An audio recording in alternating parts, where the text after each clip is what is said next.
Hey everyone, welcome to IFS. तो dear aspirant, आज हम बात करने वाले हैं eligibility criteria of IIT JAM biotechnology, यानी कि Indian Institute of Technology joint admission test for masters के एग्जाम जो कंडक्ट करवाता है। जैसे हर साल कोई ना कोई आईआईटी ये एग्जाम कंडक्ट करवाता है। आईआईटी जेम 2024 की एग्जाम आईआईटी मद्रास ने करवाई थी, वही आईआईटी जेम 2025 की एग्जाम आईआईटी बॉम्बे कंडक्ट करवाएगा। ठीक है, तो ऐसे हर बार हर ईयर कोई ना कोई आईआईटी जेम के एग्जाम कंडक्ट करवाता है। और उसका एलिजिबिलिटी क्राइटेरिया क्या होता है, क्या आप एलिजिबल हो आईआईटी जेम क्वालिफाई करने के लिए, ठीक है, या आईआईटी जेम एग्जाम देने के लिए। फर्स्ट ऑफ ऑल तो ठीक है एवरीवन, तो हम बात करते हैं, आगे बढ़ता हूं मैं, इसका एलिजिबिलिटी क्राइटेरिया क्या होता है, क्योंकि आपको ये पता करना जरूरी है क्या आप एलिजिबल हो या नहीं हो। ठीक है, तो सिंपल सी बात है, आईआईटी जेम का एग्जाम यानी कि Indian Institute of Technology joint admission test for masters, यानी कि इसके एग्जाम नेम में ही पता चल रहा है कि ये एग्जाम किसके लिए होती है, मास्टर्स के लिए। यानी कि आपको मास्टर्स में एडमिशन लेना है तो ये कॉम्पिटिटिव एग्जाम आपको क्वालिफाई करनी होती है। और इसको क्वालिफाई करने के बाद आपको डिफरेंट डिफरेंट बेस्ट इंस्टीट्यूट मिलते हैं, जैसे कि आईआईटीज मिल सकते हैं, एनआईटीज मिल सकते हैं, आईआईसी बेंगलोर मिल सकता है, आईसर्स मिल सकते हैं। ठीक है, तो ऐसे एसएलआईटी पंजाब मिल सकता है। तो ऐसे डिफरेंट डिफरेंट इंस्टीट्यूट मिलते हैं इसको क्वालिफाई करने के बाद, यानी कि इसके स्कोर के बेसिस पर। तो जेएम के स्कोर के बेसिस पर आपको इंस्टीट्यूट मिलते हैं। तो उसका एलिजिबिलिटी क्राइटेरिया क्या होता है ये हम डिस्कस करने वाले हैं गाइस। ठीक है, चलिए स्टार्ट करते हैं विदाउट एनी डिले। तो देखो यहाँ पर मिनिमम एलिजिबिलिटी, ठीक है, और ये एलिजिबिलिटी रिक्वायरमेंट और मिनिमम एजुकेशन क्वालिफिकेशन क्या होना चाहिए, तो यहाँ पर क्लियरली मेंशन्ड है आईआईटी की तरफ से कि जैम के स्कोर के बेसिस पर आपको आईआईटीज में तो एडमिशन मिलता है, बट उसके लिए एलिजिबिलिटी क्राइटेरिया क्या है, तो candidates who have successfully completed an under graduate degree और currently studying in the final year. Guys, ये final year of under graduate are eligible for admission through JAM examination. इस line का मतलब ये है, ये एज इट इज लाइन है। अब इस लाइन का मैं मतलब बताता हूँ आपको। यदि आपने ग्रेजुएशन कर रखा है तो आप आईआईटी जेम एग्जाम देने के लिए एलिजिबल है। सेकंड, यहाँ पर यदि आप फाइनल ईयर में हो, आपके अंडर ग्रेजुएट कोर्स में, यानी कि बीएससी के फाइनल ईयर में हो या फिर बीटेक के फाइनल ईयर में हो, आप फाइनल ईयर में हो आपके अंडर ग्रेजुएट डिग्री के, तो आप एलिजिबल हो आईआईटी जेम एग्जाम देने के लिए। ठीक है, तब भी आप एलिजिबल हो। अब आप बोलोगे कि सर हमारे तो थर्ड ईयर चलता है या फोर्थ ईयर चलता है, जो फाइनल ईयर है उसका रिजल्ट आया नहीं, उसके पहले हम कैसे देते पोस्ट ग्रेजुएशन की एग्जाम, यानी कि पोस्ट ग्रेजुएट करने के लिए एग्जाम है ना आईआईटी जेम।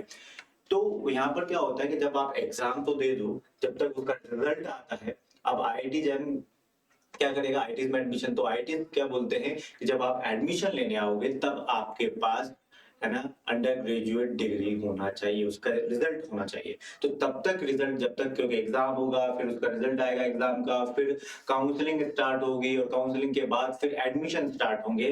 तो इसमें टाइम लग जाता है, जब तक आपकी फाइनल ईयर की एग्जाम भी हो जाती है, उसका रिजल्ट भी आ जाता है। ठीक है, तो याद रखिएगा, सबसे सिंपल सी बात है, एलिजिबिलिटी क्राइटेरिया में क्या है कि आपको, आप फाइनल ईयर में होना चाहिए, आप फाइनल ईयर में हो या फिर आपका अंडर ग्रेजुएट डिग्री क्वालिफाई हो। ठीक है, तो ये ध्यान रखना। और there will be no age restriction, ये ध्यान रखना एक और बात कि कोई एज लिमिट नहीं है। ये एज इट इज स्टेटमेंट आप देख सकते हो। यदि फॉरेन नेशनल से एक वीडियो देख रहे हैं with Indian degree are eligible to apply. ठीक है, यदि आपके पास इंडियन डिग्री है और आप फॉरेन से हैं तो आप स्टिल अप्लाई कर सकते हो आईआईटी जेम के लिए, याद रखिएगा, है ना। तो यहाँ पे क्योंकि इन्होंने क्लियर लिखा है, at the time of admission all admitted candidate will have to submit physical fitness certificate as well. याद रखिएगा, तो यहाँ पर आईआईटी जेम क्वालिफाई करने के बाद जब आईआईटीज में एडमिशन लेते हो वहाँ तो फिटनेस सर्टिफिकेट भी लगता है, उन्होंने लिंक कर दिया, वो भी चेक करते हैं। ठीक है, so don't worry. But main चीज क्या है आपको कि आप फाइनल ईयर में हो तो आप दे सकते हो, आपने अंडर ग्रेजुएट पास कर रखा है तो आप दे सकते हो। तो ये एलिजिबिलिटी, अब मैं यहाँ पर क्लियरली बोल देता हूँ, देयर विल बी, ठीक है, there is no age restriction और JAM 2025 exam will be held in the month of February. Date might भी चेंज हो सकती है, बट फरवरी का मंथ वही रहता है क्योंकि हर साल इसी डेट को होती है। ठीक है, ध्यान रखना, JAM 2025 exam will be conducted in CBT mode, ये कुछ इंफॉर्मेशन है, कंप्यूटर बेस्ड टेस्ट होता है, और admission shall be given as per all India rank.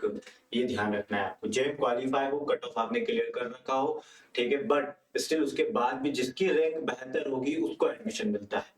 Clear है, तो ये बात ध्यान रखना, एक जनरल इन्फॉर्मेशन मैं आपको देना चाहूंगा। और यहाँ पे डिफरेंट डिफरेंट आईटीज की एलिजिबिलिटी रिक्वायरमेंट होती है। ये तो आप जेम अब ये आप जेम के लिए मैंने आपको रिक्वायरमेंट बताई कि आप फाइनल ईयर में हो या फिर अंडर ग्रेजुएट पास कर चुके हो तब आप दे सकते हो, या फाइनल ईयर में हो बीएससी के या फिर बीटेक के तो आप एलिजिबल हो जेम देने के लिए। बट जेम के स्कोर के बेसिस पर एडमिशन लेने के लिए क्या एलिजिबिलिटी क्राइटेरिया है, आपने जेम दे दिया क्वालिफाई भी हो गए, तो आप जिस आईआईटीज में जा रहे हो या जिस भी इंस्टीट्यूट में जा रहे हो उसका अपना एलिजिबिलिटी क्राइटेरिया होता है। तो जैसे आईआईटी बॉम्बे वहां पर एमएससी इन बायोटेक्नोलॉजी, ठीक है, बायोटेक्नोलॉजी में एमएससी करवाया जाता है, तो आपने किसी भी ब्रांच या फिर सब्जेक्ट में आपने बैचलर डिग्री दे रखी है तो आप एलिजिबल हो। वही आईआईटी बॉम्बे में एक और कोर्स करवाते हैं that is MSc PhD dual degree का, ठीक है, इन एनवायरमेंटल साइंसेज एंड इंजीनियरिंग। तो यदि आपके पास क्या बायोलॉजी का सब्जेक्ट रहा हो आपका अंडर ग्रेजुएट में, any of the biology, zoology, botany, आपने जिससे भी किया हो, या माइक्रोबायोलॉजी, उसके साथ साथ बायोटेक्नोलॉजी में हो या फिर केमिस्ट्री में, मैथमेटिक्स में या फिर फिजिक्स फॉर 2 इयर्स और 4 semester at any one of the 4 subject for at least 1 year तक हो, या इनमें से कोई भी एक सब्जेक्ट भी 1 साल तक भी हो या 2 साल तक भी हो, तो आप एलिजिबल हो MSc PhD dual degree in environmental sciences and engineering में करने के लिए। वही आईआईटी दिल्ली, जो कि आईआईटी दिल्ली 2024 से स्टार्ट हुआ है एमएससी करवाना बायोलॉजिकल साइंसेज में। इससे पहले आईआईटी दिल्ली एडमिशन नहीं लेता था बायोलॉजिकल पीटी के पेपर के बेसिस पर, बट आपसे तो ये यदि आप एमएससी इन बायोलॉजिकल साइंसेज करना चाहते हो एमएससी बायोलॉजिकल साइंसेज में, तो आपको 3 या 4 ईयर की बैचलर डिग्री आपके पास होनी चाहिए in any branch of this stream, ठीक है, ध्यान रखना। वही बात करें आईआईटी इंदौर से, यदि आप आईआईटी इंदौर में जाना चाहते हैं तो वहां पर कौन सा कोर्सेज ऑफर करता है, तो वो बायोटेक्नोलॉजी का, और आप किसी भी ब्रांच में आपके बायोलॉजिकल साइंसेज में हो आप एडमिशन ले सकते हो।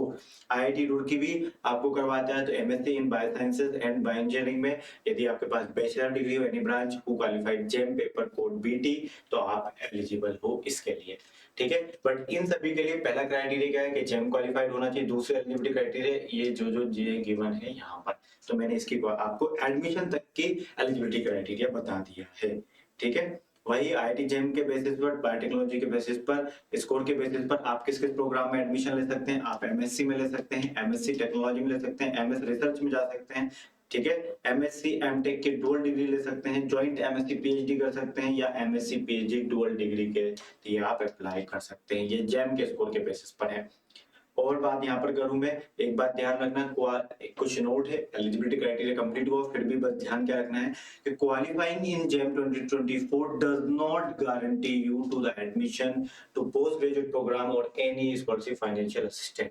यानी कि जेम का एग्जाम देने से आपको ये एडमिशन की, जेम का एग्जाम आपको एडमिशन की गारंटी नहीं देता है जब तक कि आपकी ऑल इंडिया रैंक बेहतर ना हो, ठीक है, याद रखिएगा।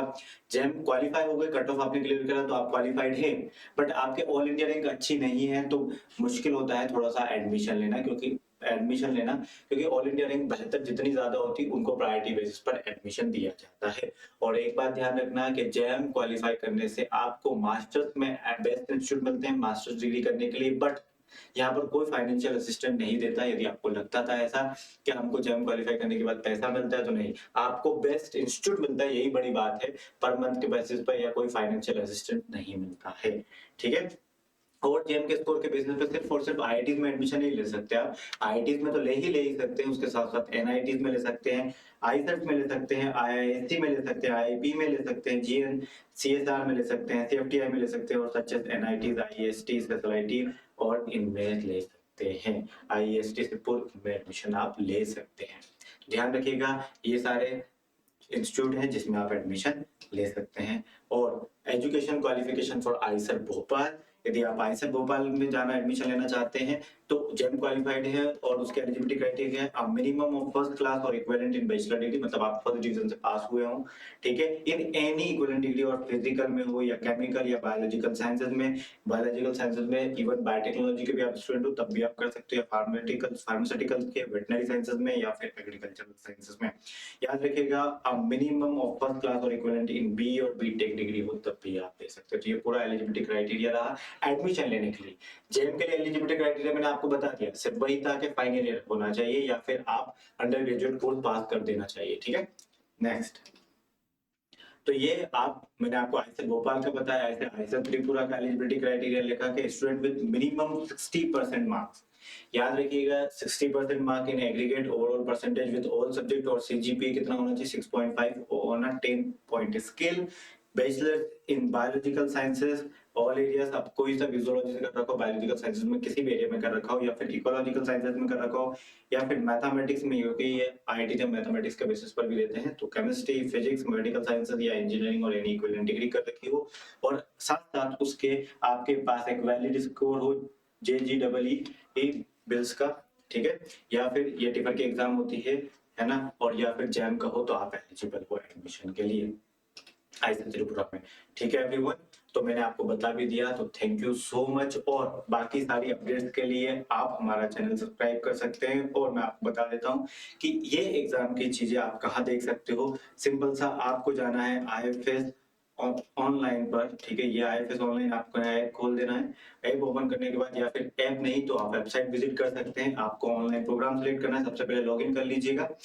एग्जाम नेम सेलेक्ट करिए, आप आईआईटी जैम के बारे में जानना चाहते हैं, बायोटेक्नोलॉजी के बारे में, और उसके साथ यदि आप हमारा रिकॉर्डेड कोर्स लेना चाहते हैं, तो हम तैयारी करवाते हैं आईआईटी जैम की, ठीक है, जिसमें हम आपको ये सारी चीजें फॉर फ्री ऑफ कॉस्ट भी देते हैं, जैसे prime classes, recorded lecture, ranker strategy, practice questions, teacher handout, previous year questions, paper analysis और कट ऑफ, और बहुत सारी चीजें आपको मैं बता भी देता हूं। जैसे कि आपको एलिजिबिलिटी क्राइटेरिया एग्जाम के बारे में जानना था, तो यहाँ पर लर्न फ्री में जाइए। लर्न फ्री में जाने के बाद आपको कुछ लॉगिन करने के लिए बोलेगा, लॉगिन कर लीजिएगा, और फिर आपको सिलेबस देखना है। ये पूरा सिलेबस है बायोलॉजी का। एग्जाम पैटर्न देखना है आईआईटी जैम का, यह एग्जाम पैटर्न यहाँ पर गिवन है। सेक्शन एबीसी में एग्जाम होता है, प्रीवियस एग्जाम पेपर चाहिए तो उसके लिए आप लॉगिन कर लीजिएगा, और कुछ नहीं, और आपको सारी अपडेट्स यहाँ से मिल जाया करेगी। सिंपल सा आईएफएस ऑनलाइन पे जाइए, और किसी भी एमएससी पीएचडी एंट्रेंस के बारे में जानिए। ये ऑनलाइन प्रोग्राम पर, ये देखो सारे एग्जाम की जो हम तैयारी करवाते हैं। ठीक है एवरीवन, तो thank you so much for joining this session. Till then bye bye, take care.